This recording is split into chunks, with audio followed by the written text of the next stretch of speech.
it got dark outside, so that's why I'm in here now. But I finished my workout. Hold me accountable. I finished my workout. All right. So the next part to understanding you is knowing your emotional intelligence. Like, what is emotional intelligence?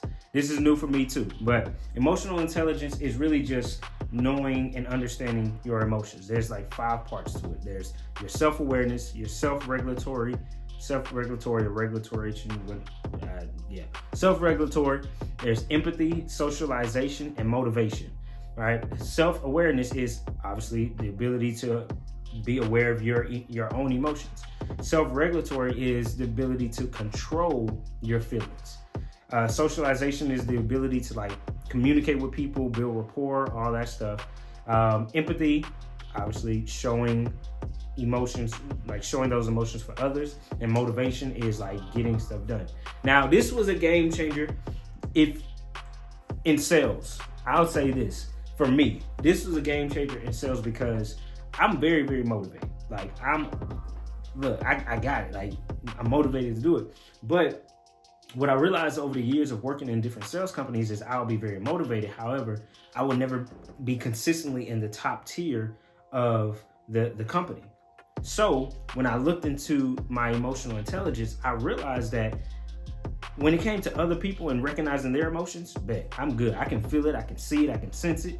But it was so high to the point where when it came to them saying something to me, I would get in my feelings because I would take it personal.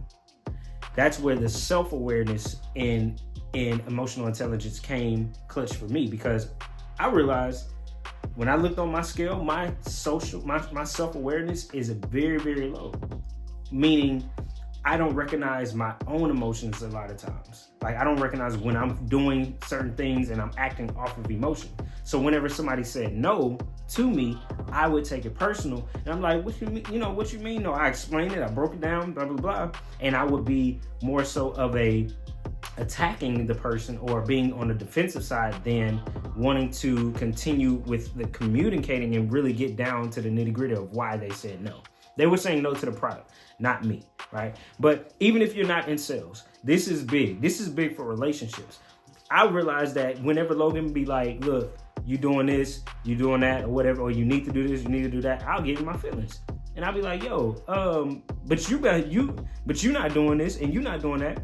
I'm taking it personal again. She's not talking about me or my lack of like being a good person. She's talking about the lack of me doing whatever needed to be done. So I'm telling you, emotional intelligence. There is I paid for this test.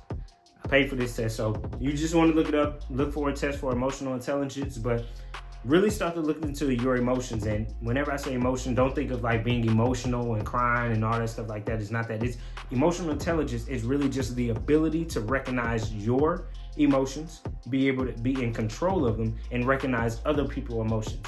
And that, like I said, will help you in your job, your area of work, and your relationships. Emotional intelligence, that is part 3 to understanding you. Get that, and that's going to help you become the best version of yourself.